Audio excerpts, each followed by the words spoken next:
Howdy, I'm Kate Kavanaugh, and you're listening to the Mind, Body, and Soil podcast, where we're laying the groundwork for our land, ourselves, and for generations to come by looking at the way every thread of life is connected to one another.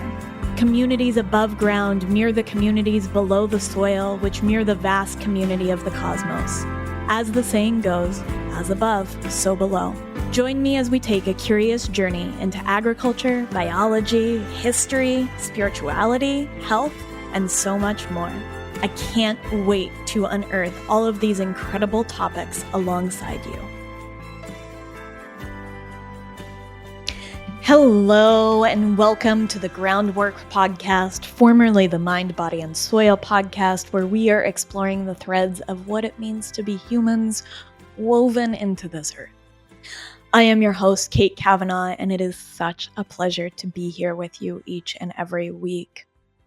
I'm going to try something a little bit different this week. I have a written and prepared intro. Now, the reason I'm doing this, and I think I probably should have done this retrospectively, is because with upcoming explorations and past ones too, I think it's really important that I be really clear on where I'm coming from and the sort of tapestry I'm actually trying to weave. And I think that I'm going to release some very purposeful episodes in the future that will kind of weave all of this together. But in the interim, I really want you to understand a little bit of where I'm coming from and how it relates to topics that we've been exploring on the podcast that it might not feel like it relates to for you. And so these introductions are really a space for me to share my perspective. And so it's my hope that you'll listen to them. So without further ado, we're going to give this a shot. And I'm hoping that it feels really organic. And I know that the interviews will continue to be totally organic. And so let's just see how this goes, right? So I actually hadn't planned to release this particular episode on the week of the 4th of July, fitting though it may be. But a change in my release schedule meant that this episode made the most sense. I think we've come to this time and place where flag waving and love for rural places has certain political connotations that are neither good or bad. My aim here on the podcast, though, has always been to be a bridge between the many facets of who we are as humans, between places and ideas and even politics. And I want to be really clear that it's not that I want to find the center, but that I want to find those tables where we can all have a seat and share a meal. In my mind, American manufacturing, much like regenerative agriculture, is that table.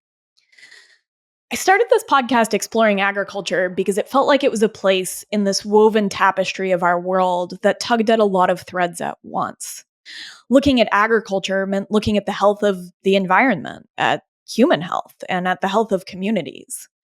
Manufacturing is very much the same in my mind. It affords us an opportunity to look at the health of communities, the way we use and move resources, to look at farming in the case of textiles and other things, and environmental health associated with everything from cotton growing to lithium mining.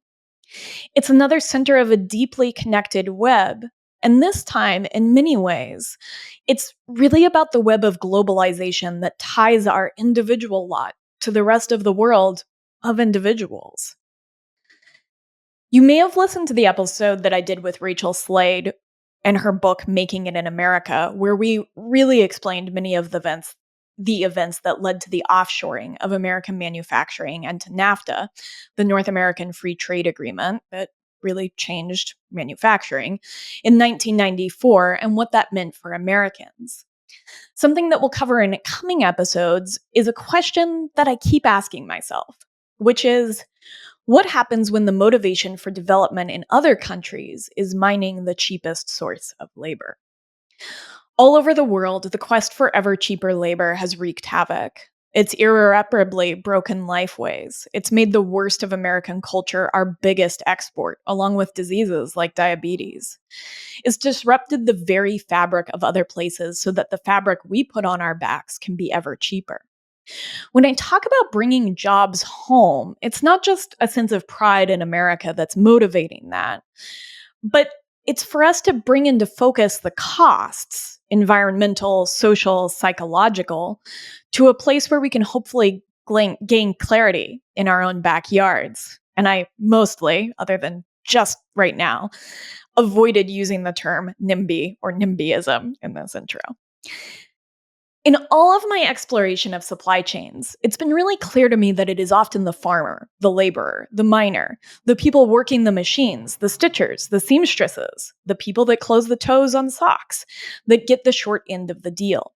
For all of us in agriculture, we've seen that play out. We've been at work trying to make profit against the big guys. But the thing about manufacturing, like agriculture, is it also builds rural spaces. It builds community. And I think it also changes innovation. We can talk a lot about the economics of bringing American manufacturing here, and I'm interested in that, but not nearly as interested as I am in how it builds healthier communities both near and far. It helps us create better solutions for our own context. That is to say, what makes sense for any given place, culture, the materials that are there. And maybe this is naive, but I hope that it will create a better means of looking at how we can create contextual economies everywhere. When USAID incentivizes production in a place like Africa, a company like Nike, which, by the way, does not manufacture anything in America, will go there to get the cheapest labor. This will alter irreparably that place, creating new needs for infrastructure, different diets, etc. Then a new place will offer cheaper labor, like Vietnam, and Nike will go there instead. Repeat this over hundreds of years, over dozens of materials, over mining and different manufacturing and means of production. And you find yourself here in modern times. And again, this begs the question I keep asking myself: what happens when the motivation for development in other countries is mining the cheapest source of labor? I think that, curiously enough, this quest for ever cheaper goods is a part of something else that I've been thinking a lot about lately. And if you follow me on Instagram, you've seen me explore this topic, which is our own attention spans. When one of the biggest things we manufacture is desire, then one of the biggest monetary drivers is marketing. Cue social media, where we're being mined for our attention, our eyeballs, as marketers look to capture our wallets. After I read American Flannel, I placed an order for some of Zkano's socks, and you'll hear pieces of Gina's story in this interview, and you can read about it in American Flannel. I had been in the market for a pair of athletic socks and had been looking at the luxury sock brand Bombas, who you'll see marketed far and wide. What I realized is that with Bombas, I was paying for cheap labor and cheap materials and a high marketing cost. Zkano socks were the same price, but the inverse was true. I was paying for labor and quality materials and very little in the way of marketing. Needless to say, I like that. This episode is just the tip of the iceberg. When paired with the episode with Rachel Slade and some upcoming episodes, I hope it begins to paint a picture of the gravity of this topic. I also hope that those of you that came to this podcast to learn about ag will find a passion for manufacturing for many of the same reasons. I hope that this is yet another topic that builds a bridge between many divides and begins to weave a web of care for one another. When I wrote the tagline for this podcast as "What It Means to Be Humans Woven into This Earth," I didn't know I'd end up going so deep into textiles and into manufacturing. What I've always envisioned is how complex our world is, made up of so many threads, each pulling at one another. It's my intention here to find those threads that really tug at so many of the others and pull on them and see how our world unravels. And for us to then realize something vital. We are both the woven and the weavers. And while we untangle how we got here, this is also a reimagining of how we might stitch together where we're going. I hope you appreciate this episode. Whatever I planned, and that matters little now, it felt like a love letter to rural America from two people. One who came from rural and ended up in urban, and myself, who came from urban and ended up in rural. It felt like a love letter to what might be possible. Stephen's work, whether it's on American Flannel or the many incredible pieces he's done, really represents something important. The individuals are what make these places great. And you, dear listener, you're one of those individuals. And I hope you hear that. So that's my introduction for this episode. And I really want to thank, from the bottom of my heart, Redmond Real Salt, who is the sponsor of this episode. It's salt that's mined in America. And I think that their company really exemplifies some of these values and just what is possible when we build people-forward companies here at home. If you go to Redmond's website, redmond.life, and use my code mindbodysoil_15 for 15% off your order, you'll find stories about people that have worked with them and moved through the company for 15, 20 years. That's forming a fabric of community and a kind of reciprocity within a company that I think is really spectacular. And so it's really special to have them be the sponsor of this episode.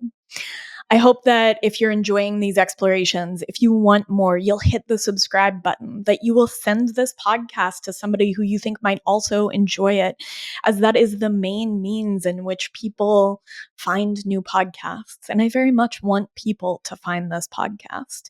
It has become clear to me that we are really exploring some meaty, juicy places that we haven't been before. And I can't wait for you to come along with me. Without further ado, here is the incredible Stephen Kurutz and his book, American Flannel.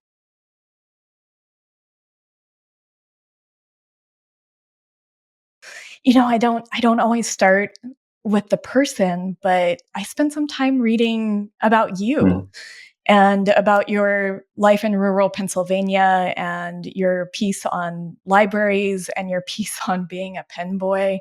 And it felt so formative to the perspective that you're coming from as I read through a lot of your different articles. And I pulled the first paragraph of Cannery Row, if we wanted to start there, because I was just thinking about what it means to be from a rural place and to love those places. And I think so much of American Flannel is about those places and those people. Yeah. And I love that book. I mean, that book when I was in high school was, boy, I reread that book far out of high school, well into my 20s. I would just read and reread that book. Because it did well, because it did capture. I mean, I look at it now. I mean, it's a little sentimentalized, looking at it, reading it in my mid 40s.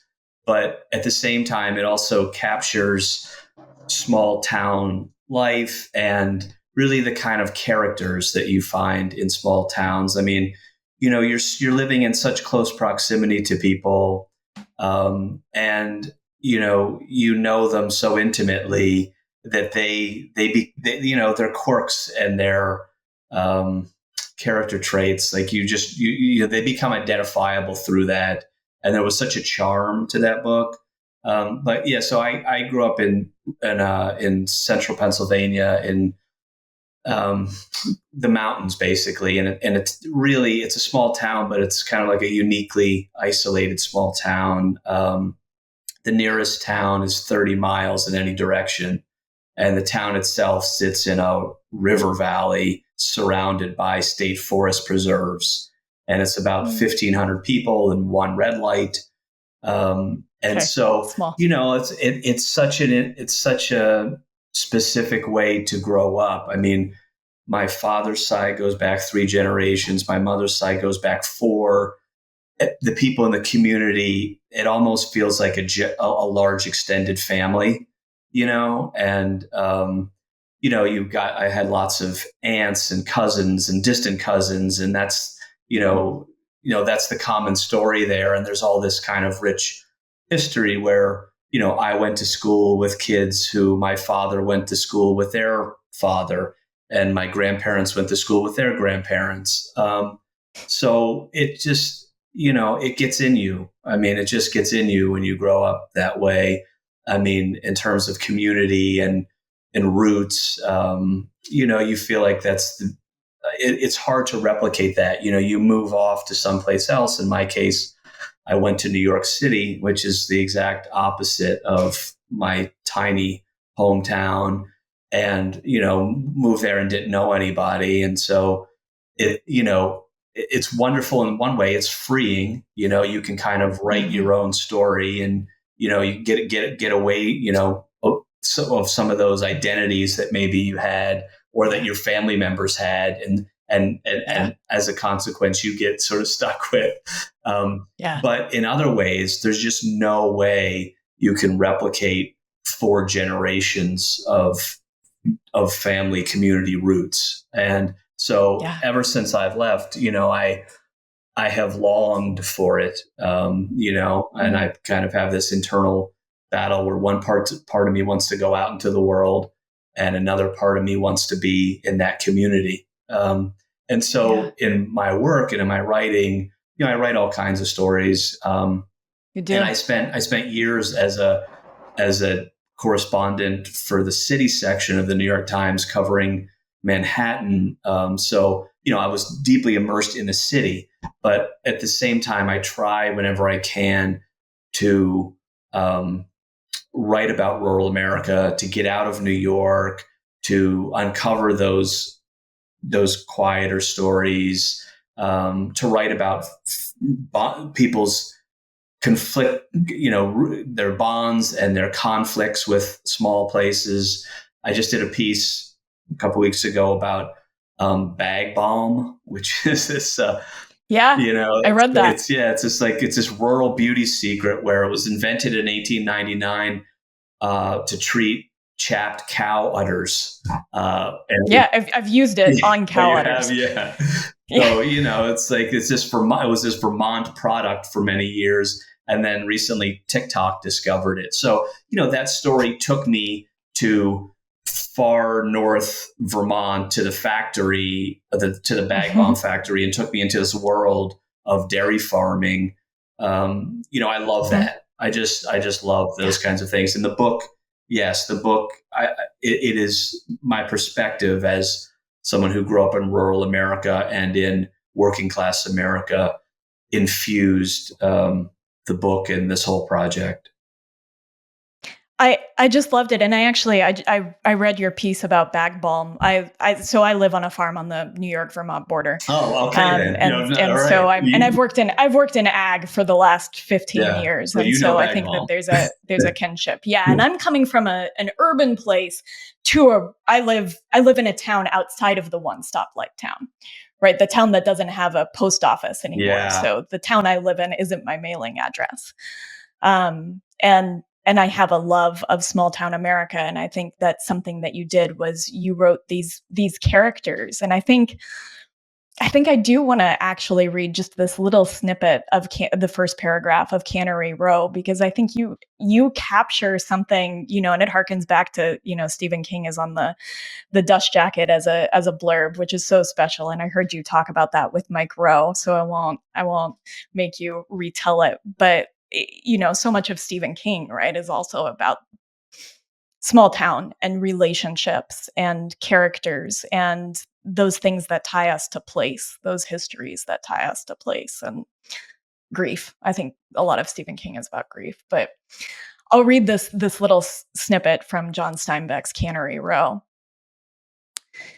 Cannery Row in Monterey in California is a poem, a stink, a grating noise, a quality of light, a tone, a habit, a nostalgia, a dream. Cannery Row is the gathered and scattered, tin and iron and rust and splintered wood, chipped pavement and weedy lots and junk heaps, sardine canneries of corrugated iron, honky-tonks, restaurants and whorehouses and little crowded groceries, and laboratories and flop houses. Its inhabitants are, as the man once said, whores, pimps, gambler, and sons of bitches, by which he meant everybody. Had the man looked through another people, he might have said saints and angels and martyrs and holy men, and he would have meant the same thing. Yeah, it takes you right there, and you're right. It's all about place and the history of place. It's a good way to put it. Yeah. I think actually, I wondered a lot about how to kind of put together this interview, because I'm literally just scrolling through all these notes, and I thought we might start with breaking before we started with building again. And I think that there's kind of this unspoken thread in the book, and to harken back to what I just said about Stephen King too, of grief and loss. And throughout it, I was really struck at just how much we've lost with American manufacturing, that we've lost this sense of quality, of traceability, of being able to see the externalities of our supply chains. But we've also lost character, and the character of our goods and the characters in our towns. We've lost a sense of community, and we've lost knowledge. Like, we've lost knowledge of how to make things. And I was struck, especially by the character Vance in the book. He was one of my favorite characters, and just how much knowledge he's carrying into the production of socks in the books. And so I hadn't heard you speak about this in particular. And so I thought we might start here about what we lose when we lose American manufacturing. Ever since picking up American Flannel by today's guest, Stephen Kurutz, I've been thinking a lot about where everything in my life comes from. Salt is something I use every day, multiple times a day, which gives it an almost talisman-like quality for expressing my values. Not only is it critical to life in the sort of technical way, but it's also critical to the vibrant flavor of life.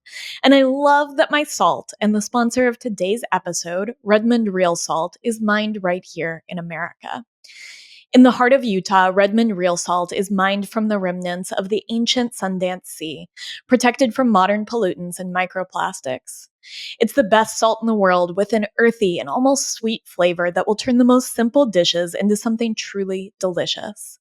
I love that this salt comes from home here in America, and I love their products, from their Relight hydration powder that I use to replenish electrolytes on these hot, sweaty dog days of summer, to their 25-pound bags of salt for the Crocs I keep all over my house.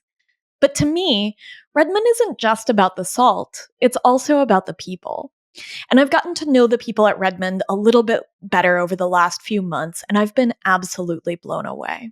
These are amazing people, and this is a company where people stay, working their way up, doing different jobs, finding their purpose.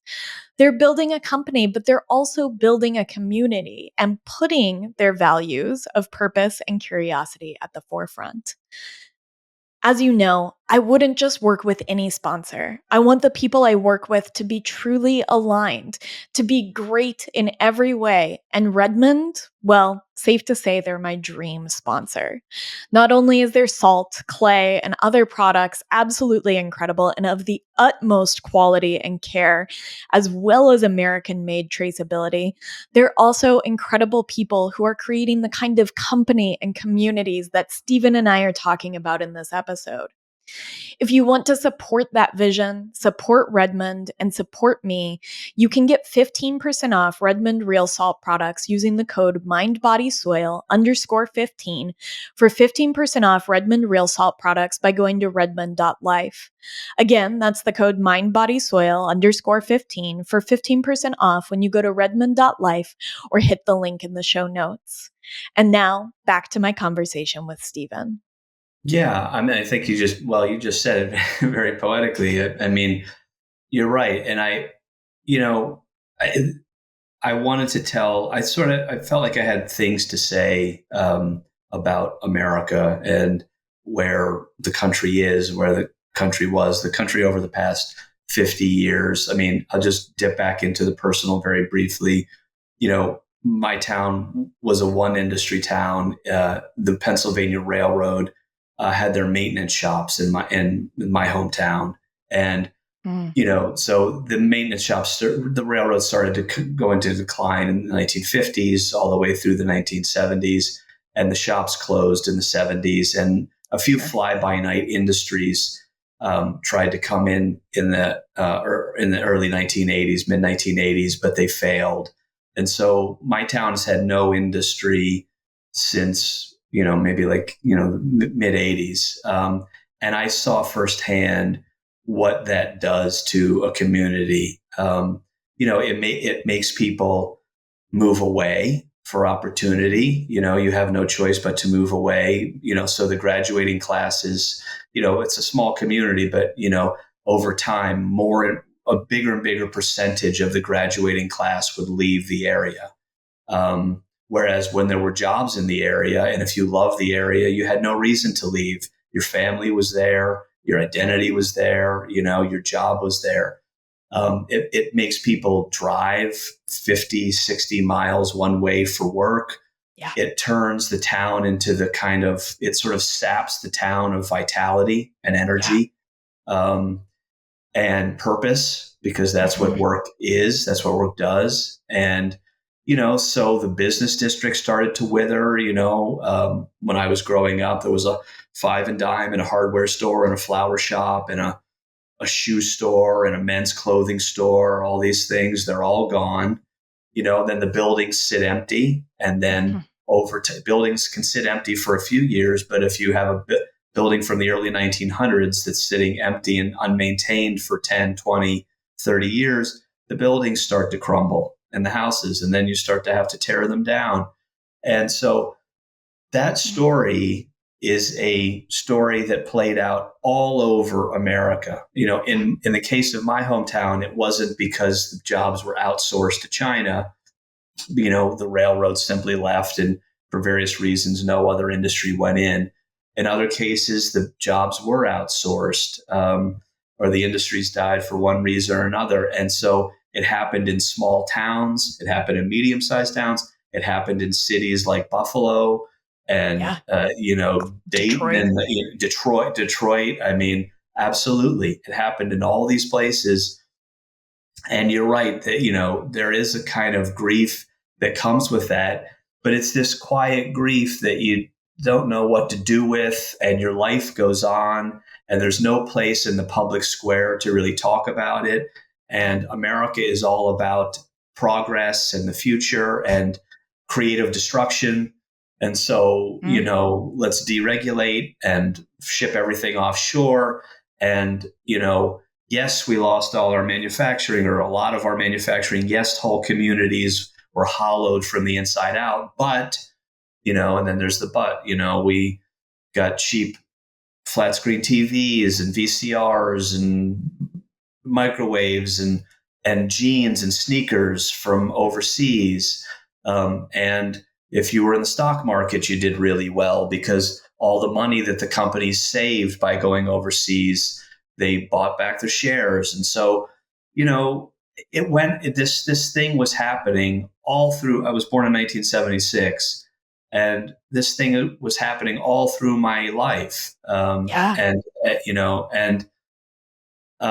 think America got to a point, maybe, 10 years ago or so, maybe after the financial crisis, where en masse, I think the country woke up and said, wait a minute, what do we do?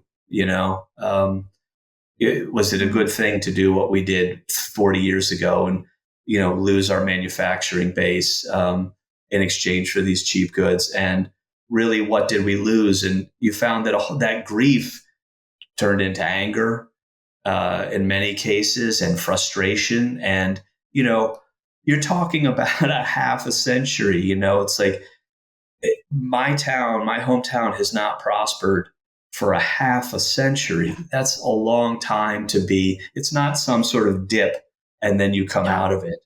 And, one thing I've been thinking about is that if you're in the parts of America that are prospering, the coasts and, places or a place like Austin, Texas, where there's highly educated people and tech jobs and other things, these things can seem like very abstract ideas. This idea of like sending our manufacturing jobs offshore, or, the loss of pensions, or jeans for $4.99 at Costco, and all these kinds of things. Like, they just seem abstract.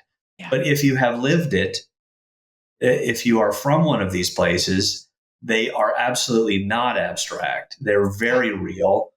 And so, it's like, and I came from where I came from, and I moved to New York City, which has only gone up and up and up, and only prospered since I moved there. So I have in me both sides of the story. I've lived both sides of the story. And so, I had these things I wanted to say. I happened to be a styles reporter for the paper. And then I started doing these stories about the apparel and textile industry. and what happened to it, and writing about these characters who were trying to bring it back, these people who were purpose driven. And it was like the right container for me to try to talk about some of these things and tell some of these stories and make some of these points and address some of these themes. So, I could have been writing about the steel industry, or, home appliances or whatever. I write about clothing for the paper, and I have access to these stories, and it's an interesting topic. And also, the apparel industry is probably one of the most hardest hit industries in the country that this process, this upheaval happened to. So there was that as well. Yeah, I'm just struck, in that 40 to 50 year period, and we don't have to get into the details, or we can. They're very interesting, when you have the WTO, when you have NAFTA and CAFTA, and one that I didn't know about was the multi-fiber agreement, and kind of how that played out, and how some of the quotas for things like socks and pants as exports played out. But I think that no, you simultaneously have some of these policies that are driving the offshoring of manufacturing and the offshoring of jobs. And then you have the emptying of these rural towns and the incoming of cheap goods, and an economic necessity where maybe there isn't as much. There's not as much wealth, there's not as much resources in these small towns, and then you become consumers of, and you kind of build this positive feedback loop that's really quite negative. And I think during that time, you said something that strikes me that I think about quite a bit, is that I think by 2030, about half of the world's population will live in an urban environment. But it is still those rural places where manufacturing takes place, where the production of food takes place. And you mentioned something that I think is really important, that sometimes we just don't see. We don't see them. And we literally don't see them. They're not there. They're not present. And so I think that was a long-winded way of me saying that I appreciate the tension of your experience of both places, as somebody who also has a reverse experience of that, and just how important it is to address, because I think that this is a tension we're experiencing here in America, and I think it's playing out in a lot of different ways. Yeah, one of the people I write about in the book, and where the book gets its title, a man named Byard Winthrop. He's the CEO and founder of American Giant, and it's this clothing company that makes everything in America. They make clothes, but so the buttons and the zippers and the thread and every aspect of that garment is made here. There are no shortcuts. And the job he had before he founded American Giant, he worked for another apparel company. It was an accessories brand. And I tell the story a bit in the book, that the company started off making in the USA and made these beautiful messenger bags, and they were kind of like small batch and artisanal in a way. And then the company was bought by a serial entrepreneur, and he, he just followed the typical playbook, which is, okay, we're going to scale up, and we're going to send most of the manufacturing overseas and have it done more cheaply, and then we can roll those profits back into like marketing and scale up even more and grow the brand. And Byard became very disillusioned working there. And he sort of has this moment. In the book, I kind of call it like a Jerry Maguire moment. If anyone remembers that Tom Cruise movie, where he just sort of at a boardroom, gets up and starts kind of like lecturing and like going like soapboxing to the board and to the new owner. And one of the points he makes is that, like, when you ship things 3,000 miles or 5,000 miles away, you're just totally disconnected. You're totally disconnected. Can I read what the person who was in the room said? Yes. Because I have it here. I have it here in my notes, because I loved this. And I have a funny connection to Byard, because my husband and I own a butcher shop, and we were in his 2018 like fall catalog that he did. And so I have this like really strange connection to American Giant. So this was from somebody that was in the boardroom, and I loved this moment. It is like this big, his Jerry Maguire moment. Yeah. And they said he spoke of the craft brewing movement and farmers markets and how it all related to chrome. He spoke of the renewed popularity of the heritage brands with their rich history of being made here at home. He spoke of Americans' growing sense of loss, of a disconnectedness from how goods were produced, of a turning away from the country's identity as a nation of builders. Yeah, you're right. He does all those things, and that's what happens. And both the company gets disconnected because you really don't have eyes on the products that you're making. You can't. You're relying on you're relying on workers and a factory owner thousands of miles away. And then the consumer also doesn't have eyes on the product, as you said. There's this total disconnect, and that disconnect allows you to buy really cheap things at Shein and Temu and on Amazon and wherever else, and not really think about what it must have meant to make a $5 pair of jeans. Yeah. What the conditions in that factory must be like, what the environmental standards must be like, what the workers' wages must be like, in order to give you your $5 pair of jeans or, whatever else it may be. And so Bayard has this moment, and shortly thereafter he gets fired, because that's just not part of the program, And so then he creates American Giant, and he does these, he starts with a hoodie and he does really well. He makes this hoodie that Slate magazine calls it the world's greatest hoodie. And it becomes a viral sensation, and it puts the company on the map. And he does T-shirts and jeans and other things. And then he works his way up. And when I meet Bayard, at the point I meet Bayard, he's decided, okay, I've done all these other things. I'm going to try to make a flannel shirt, because what's more American than a flannel shirt? Yeah. And the book follows his journey. That's sort of the spine of the book. Or, one of the main trunks of the book is his journey trying to make that flannel shirt. And what he discovers is that the flannel shirt, which is this iconic American garment, besides blue jeans and white T-shirts, it's just a staple. It's a totally egalitarian garment, rich, poor, punk rocker, farmer, everyone wears a flannel shirt. And yet that hadn't been made in America since the 1990s, and we virtually lost the ability to do it. Yeah. And Bayard's the kind of person who, hearing that, makes him mad. He has this kind of like righteous anger, and it makes him mad, and it makes him all the more determined to say, no, damn it, I'm going to figure out a way to make a flannel shirt in this country and do it again. And, once I met him, and before it was a book, it was an article for the New York Times. And I didn't know if he was going to succeed. He didn't know if he was going to succeed. But I was down for the journey of following him on that process to see if he could pull it off. One of the things, and I like to leave a lot to the listener's imagination, because I think the most important thing is that everybody pick up this book. But one of the things I'm struck by as Bayard attempts to, and eventually does, build flannel was the amount of relationship building that it took. And so I come back to this. I talk about supply chains a lot on the podcast, right? And I've worked in ag supply chains for a long time.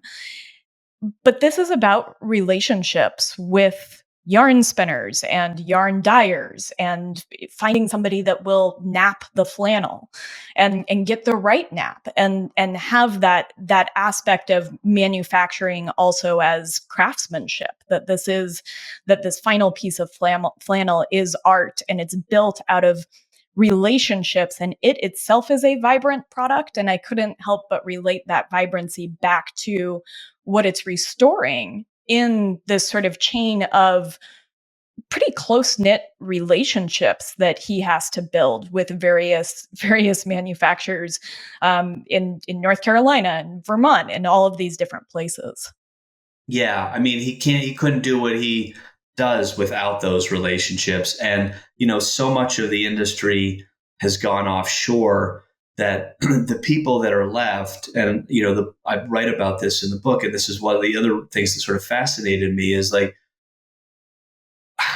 who are the people that survived that upheaval? I mean, when you're talking about like in 1980, 70% of the clothing that we wore was made here, and now that figure is 2%, and in footwear it's 1%. Like, who are the 2%?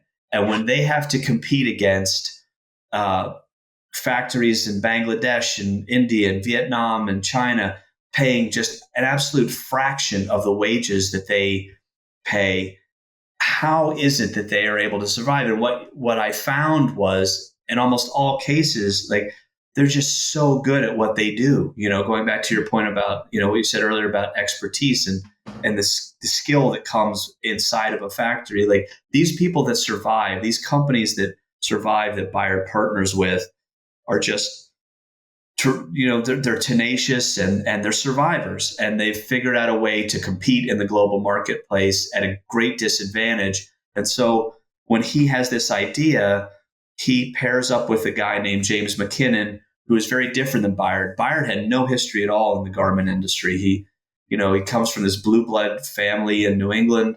He worked on Wall Street briefly. James McKinnon, he's a third generation textile person. His grandfather founded a company called Cotswold. And so James becomes Bayard's kind of like conduit or whisperer, in a sense, through the supply chain. And he puts him in touch with all the people that he needs to be in touch with, and kind of facilitates that manufacturing part of it. And the other thing is, like, Bayard's doing something here that's kind of like quixotic. I mean, how many, he's not going to be selling millions of flannel shirts, No. And he has to get a kind of buy-in. Like, he has to call someone up and say, like, I really want to do this. It's a passion project. And I know it's not going to be the most profitable thing for you, but will you help me do this? That conversation with James is very different than that conversation with a factory partner he barely knows in Asia, where the relationship is almost completely about dollars and cents. Yeah. And so that's how that allows him to go on this adventure and try to make this flannel shirt. I mean, I think that you're touching on something, that 1%, 2%, 3% of people that are left, and then the startups that are happening around American manufacturing.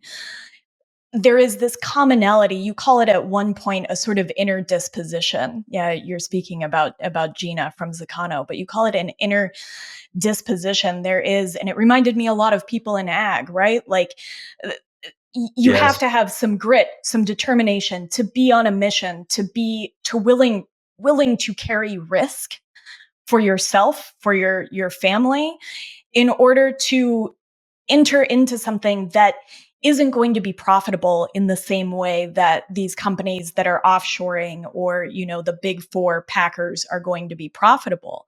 The places that are offshoring the closing of the toe of socks for 1 penny per pair, right? Like, I mean, and I understand economies of scale, and yet I just couldn't wrap my head around it. And so there's this grit and determination in those that are left and those that are trying to start anew, trying to rebuild this thing. Yes. Yeah. And I just want to unpack that for a second, because that's a very telling anecdote, the 1 penny. So, sock knitting machines for the longest time could do everything but close the seam on the toe. And so everything was automated, more or less automated, but that part. And so what people discovered when this legislation was passed by the George W. Bush administration is that they could send the knitted socks to Central America and have someone there sew the toe closed and then ship them back to America and save 1 penny per sock. And they decided to do that and basically decimate a whole town in an industry to save that 1 penny. It's just mind-boggling. It's the kind of short-sightedness of it was the penny. And understand, and I'm not naive. The penny over millions and millions and millions of pairs of socks adds up. But really, is the penny worth it in the long run to do that? What is the cost of the penny, right? Right, What are the exactly. That's externalities? right. What are the externalities of, Right. of what those workers in Honduras, in Central America, are experiencing, and the way that this industry, that NAFTA, that CAFTA, have changed their life ways and ways of living, and we go in this everlasting search for yet cheaper labor, and to put economies of scale into, because I do understand that, right? Both you and I understand that. And, you talk about the World Trade Organization in 2001 and what happens in China and these fields that take on this, I think about Bill Lawrence, this infrastructure tsunami in order to build factories. And that at one point in Datong, and I'm not saying that right, becomes Sock City, and they're cranking out 8 billion pairs of socks, which at the time is a third of the world's production. It's amazing. It's amazing, that kind of economy of scale. Yeah. It's incredible. And so I do understand where that penny, where that penny is being pinched and what it looks like over 8 billion pairs of socks, but it's also how much it costs, not just America, but also the places that we are offshoring to.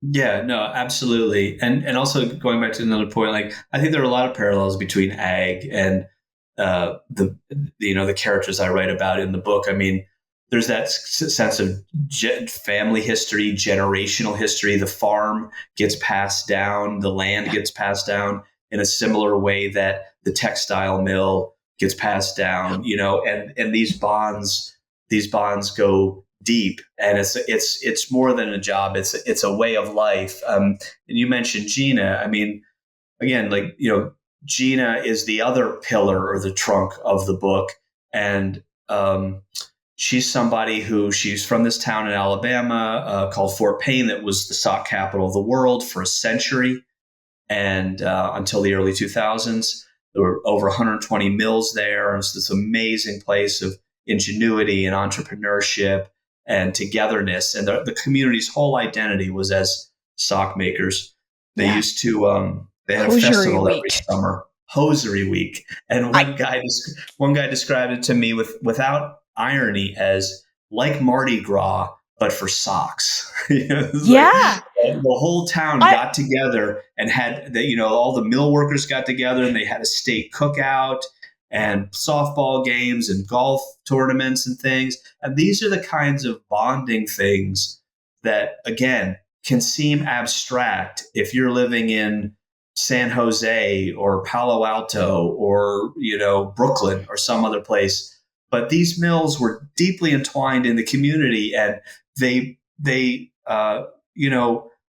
backed the Boy Scouts, and they ran blood drives. Yes. And they had a helping hands fund at the factory for people who got into a pinch or their house burned down or they had a medical bill that they couldn't pay or something.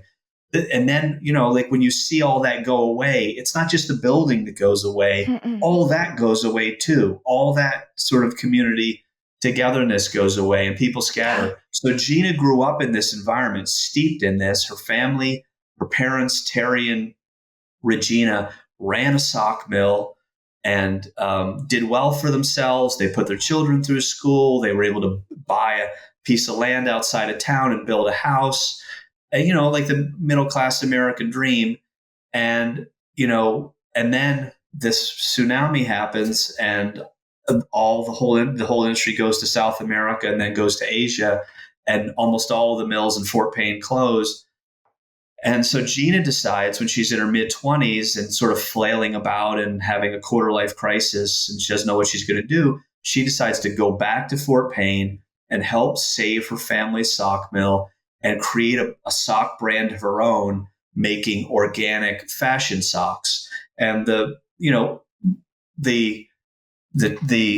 product of Fort Payne for that century was really white tube socks. So for Gina to go back and make these beautiful, ornate, patterned fashion socks was really a statement. And so, yeah, it's like someone, in a way, like going off to the city and returning to the family farm and saying, okay, I'm going to take this on my shoulders and I'm going to carry it down for another generation. And I'm going to work this land. I mean, yes. And I'm going to make the kind of sacrifices that you make in all sorts of ways, but certainly economically to have that kind of life.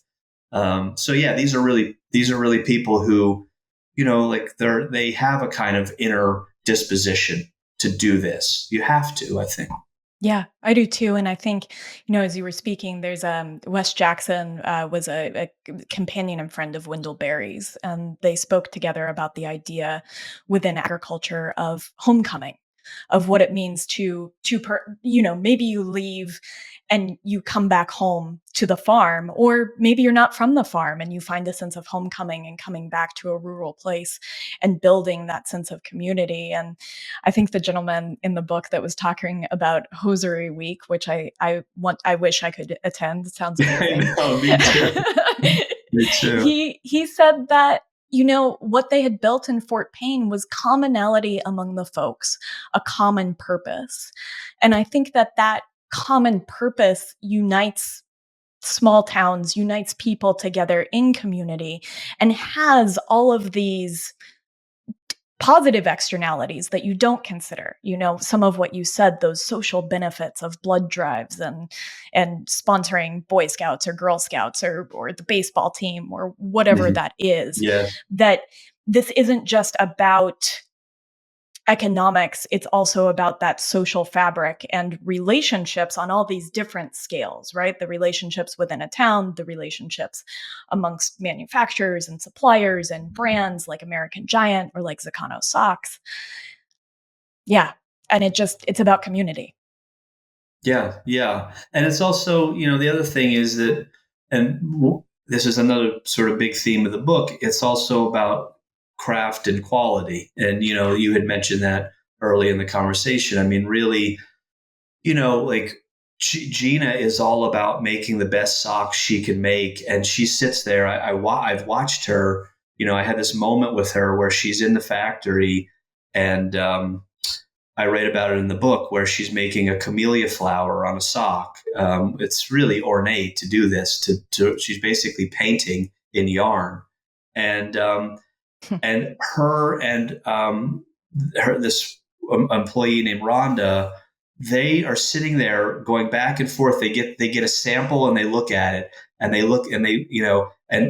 that Gina hones in on the tiniest little aspect of the flower, the stem of the flowers. Something's not quite right.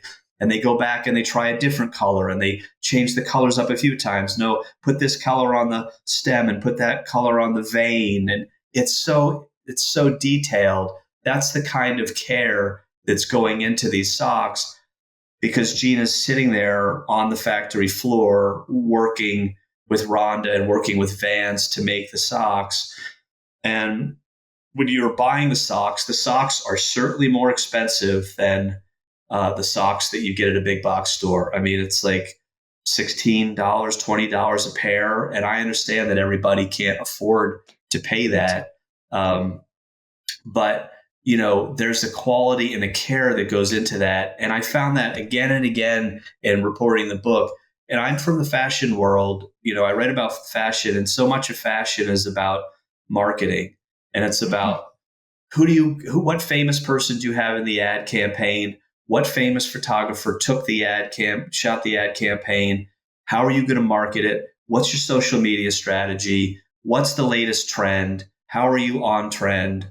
All those sorts of things. The conversations that I overheard and witnessed in these factories and amongst Bayard and Gina and others like Rancourt, this shoe company that I write about in Maine, the conversations were almost entirely based on quality. How can we make this product better? What can we do? How can we get a better quality yarn? How can we get the fit better? That I think used to be the case more often the case at one time. America was known and is known for durable workwear and durable mass-produced fashion. Levi's jeans, and Carhartt work jackets and Woolrich flannel shirts. These were things that were timeless, and they were also really durable. So as a worker, you got your money's worth when you bought those things.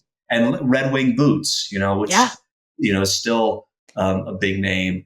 So that's the kind of tradition that Bayard and Gina are coming out of and are seeking to revive and get back to. And the reality is, I'll just say one more thing, is the reality is that like that still exists, but it tends to exist in America in this very artisanal way, where it's like one person in a workshop making something. And because of that, it has to cost a lot more because that person is trying to make a living and so much time is going into it. Bayard and Gina are trying to do this on a more mass produced scale so that the everyday American can have access to that quality, not just, like the hipster in Brooklyn with disposable income. Yeah. I was really struck by that. I want to tease at a couple of things that you said. And one of them is that with some of these really big brands, all those, and I'm putting this in big quotes for people listening, pennies that they're saving in these economies of scale are often going towards marketing budgets that are massive. Like that's where those pennies end up. And I was really, I was really struck by the discussion around quality in the book, and also quality at least both Gina and Bayard are trying to make it at something that is economically viable for people, especially now. And I came back to a couple of different things because in the book, Michael Williams, who has the blog ACL, he said something that really struck me. He said, Williams, and you say this about him, Williams wanted clothes to have history and meaning rather than being meaningless and throwaway purchases.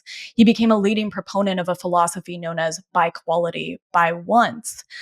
And I was thinking about this as throughout the book you discuss Bayard's idea of luxury being something that people can't attain, right? Like that all of a sudden American wear becomes something that hipsters are wearing in Brooklyn to, I think you call it tapas bars and art installations, as opposed to actual workwear. As opposed to a farm or a factory or something. I was just interviewing a friend of mine who's trying to build a regenerative leather supply chain.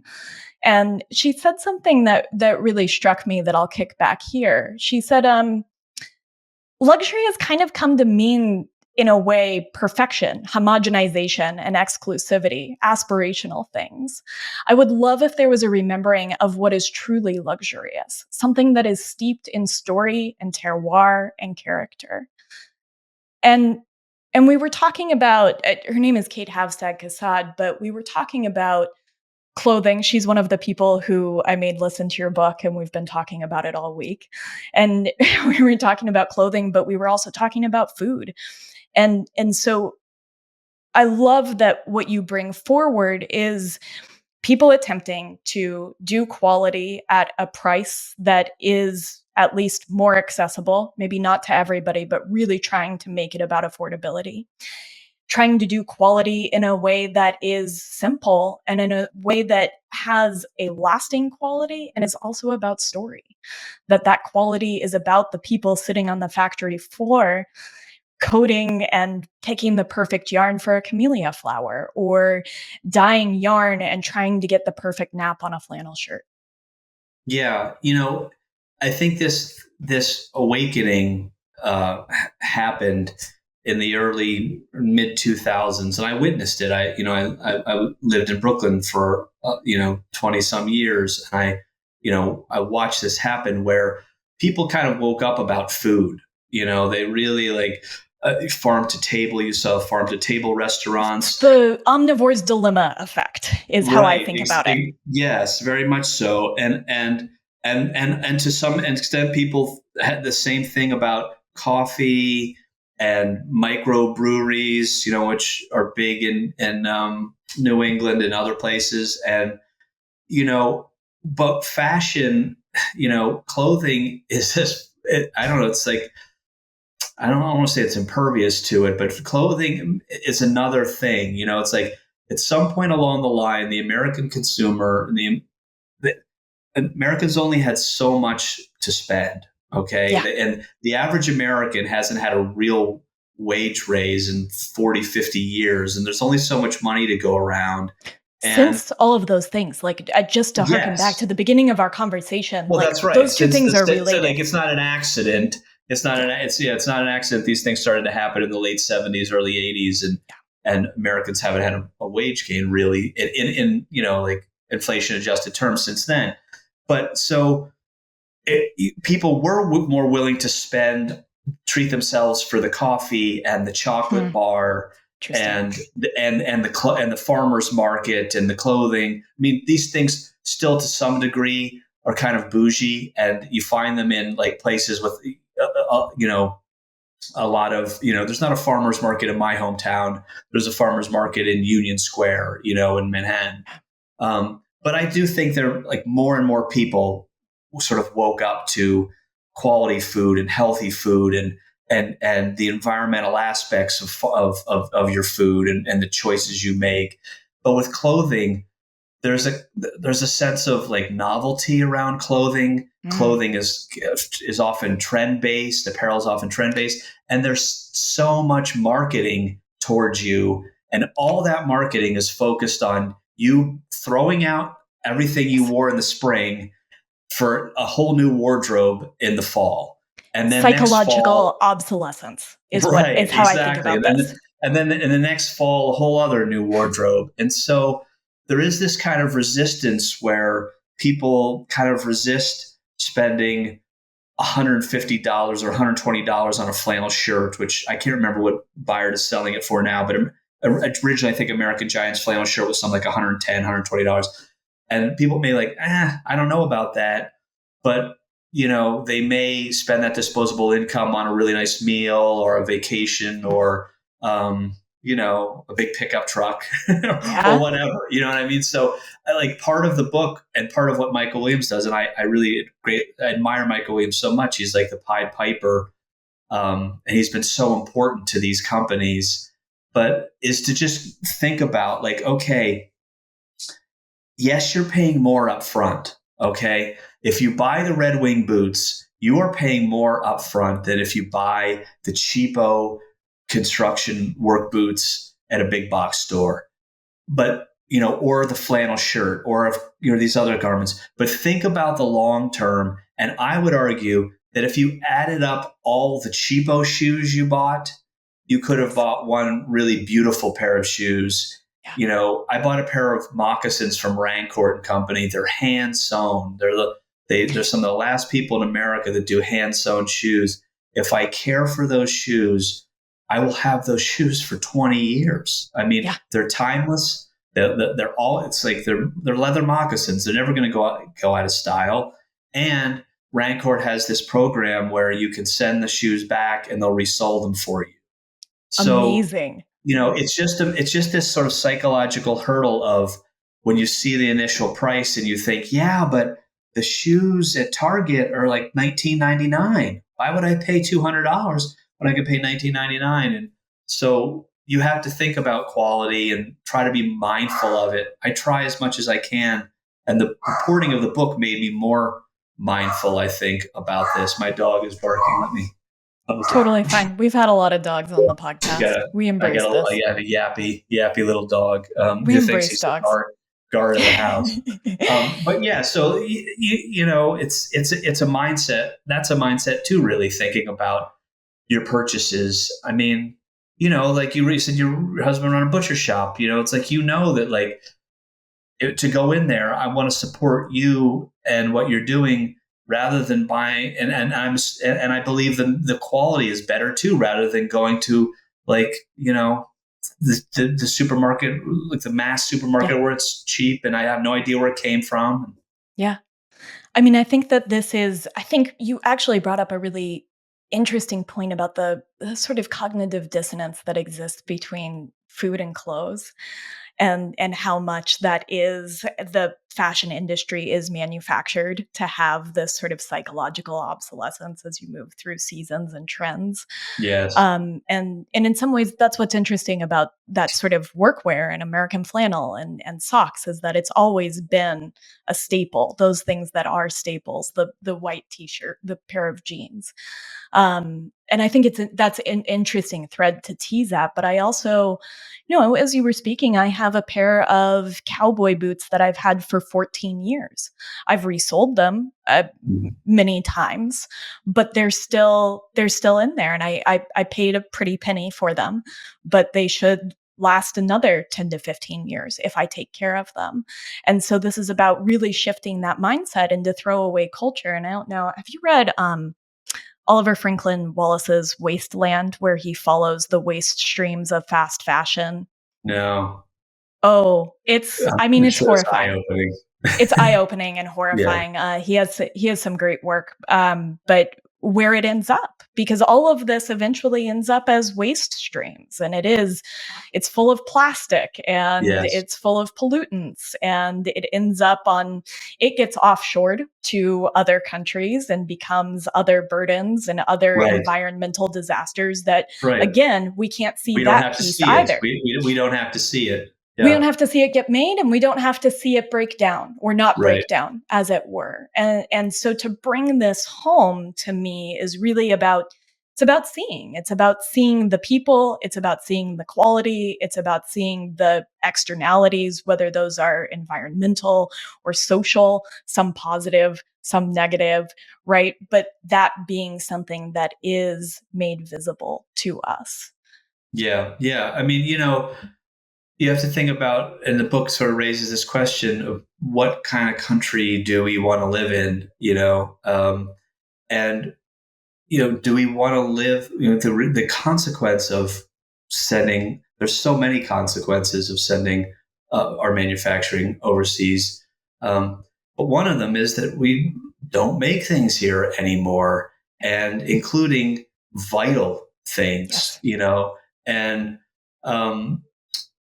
the last bit of the book is about the pandemic, and I sold the book right before the pandemic. So, wild. I didn't know that was going to be my ending, but it took a lot of these abstract ideas and it made them very concrete, because, the first thing that we lost, the first critical shortage in the pandemic was PPE. The gowns and the masks and the gloves, the melt blown fabric. Right. Melt blown. Melt blown. I had to write it down. It would not stick in my brain. The melt blown term fabric. I had never heard of before. A term no American has ever heard of. A $5 million machine to make the fabric that forms the weave of an N95 mask. Right, and we don't make the melt blown, and we don't make the machines. We don't have the machines. So, so Americans were watching doctors and nurses, in the wealthiest country in the world, show up to work in a trash bag. It hit home. I think it hit home for people, and so again, like apparel was this part was right there, and you see this with semiconductors now. We're trying to open chip factories here. Yeah. Suddenly the world has woken up and realized that having Taiwan make all of the world's chips is probably not a good idea. And so, looking ahead at the country, you want to be a country that sustains itself, that can make its own critical goods. And when a factory closes, all that expertise is lost. That's really what happens. You mentioned Vance, and Vance is Gina's partner. She's sort of the designer and the business person, and he's the technical wizard who knows how to get these sock machines to do all the wild things she wants to do. And Vance came up in the Fort Payne of the old school, which is that when he was 16 years old, he got an after-school job in high school at a sock mill and learned how to do it and worked his way up. And now Vance is in his late 40s at the time when I'm writing the book, and has 30 years worth of experience in sock mills, and there's no one like Vance. And so what happens is Gina relies on Vance and their partners, and Vance has Parkinson's. And the disease, it's a progressive disease, and it starts to get worse and worse. And he gets to a point where he feels he can't work anymore. He's working all day, and then he goes home and he's just, dead tired and lays down on the couch. And so he comes to Gina and he says, I'm putting my notice in. And like Gina just sort of collapses, at that moment, and she has this profound realization where she says, and she said this to me, she said, do you want me to read the exact quote? Yeah, please. You can go ahead and read it. Yeah. No, please. I can paraphrase. Basically she says that I used to think that it was that sales was the important thing. And I realized, no, you can always build more sales. You can drive more sales. You can't create another Vance. Yeah. And what happened is like no 16-year-old or no 22-year-old in Fort Payne, Alabama wants to go into the sock industry because they're worried that the mill they go to work for is going to close tomorrow. Yeah. And so that town has lost 2 generations of Vances, and there are no more Vances coming up. And so, it's just this critical moment for Gina. And it's the same thing with the flannel shirt. Bayard, I don't want to give away the book, but Bayard tries to make this flannel shirt. And America is like this close from losing the ability to make a flannel shirt, And again, you could think, okay, so if America doesn't make a flannel shirt, my life's still the same. It's like the world doesn't come to an end. Yeah, but if America can't make ventilators and PPE and cars and cell phones and the semiconductor chips that power our entire lives, then you are effed. You know what I mean? Yeah. Like then you are in big trouble. And the flannel shirt is really, and the sock is really just a parable for this for this larger point. Gina calls it vulnerable. And I think that's the perfect word for it, is that we're vulnerable. And I think there's little supply chains in there too. We talked about this $5 million machine and Vance, who understands the sock machine, but there's also the machinists that make parts for the machines, which is something that you touch on when you talk about Woolrich and that factory closing, and that these looms no longer, you can't even get a machine part for them because the machinists are gone. And so there's whole supply chains and little ripple effects through these communities when we lose this thing. I know we're coming up close on time, and I don't want to keep you from what happens next. And I want people to pick up the book because it's incredible. And I told you before, I've asked so many different people to read, to listen to it, and to have had conversations about it, because I think that, this is something that should be taught in schools. We should understand just how important this is to our cultural and environmental and economic fabric, just to kind of put a pun in it. And I don't know, I wonder, throughout this interview, if you have any last pieces you want to share, especially because I think that you were the person to bring this through, this vision and the amount of tension that's in there between rural and urban and between time frames too, as we kind of cover this 40, 50 year time frame. Yeah, I think things happen in phases and cycles and pendulum swing, and I'm happy and sort of cautiously optimistic that I think the pendulum is swinging back towards the kinds of things we're talking about in this conversation. That America, I think, by and large, we're sort of in agreement that the decisions that were made at the highest levels of Washington and Wall Street, 40, 50 years ago, were not for the greater good of the country and really led to a lot of serious problems and a small group of people prospering and the rest of the country not prospering. And you see that now in both administrations. I mean, yes. When Donald Trump and Bernie Sanders can agree on certain trade items, there's a consensus there. And you see the current administration passing legislation and putting funding up to build semiconductor plants here. And my hope is that this pendulum swing and this kind of movement back reaches fashion, and I just, I want to see Bayard and American Giant continue to grow and prosper. I want to see Gina prosper. And I would love to see some bigger brands who left America, for various reasons. And sometimes it's just if they didn't do that, they wouldn't be in business, what James McKinnon said to me at one point and said, you either go overseas or you're done, so it's the Earl Butz, get bigger, get out. Yeah, get bigger, get out. Right. And I understand why these brands did this, but if they could bring some of their production back here, that would help the manufacturers, that would help the workers, that would send a real signal that, America does still make clothing, and the industry's we're not going to rewind the clock. It's not going to go back to 1950, but we can still make beautiful, mass-produced, durable clothing here. That's my hope for the future.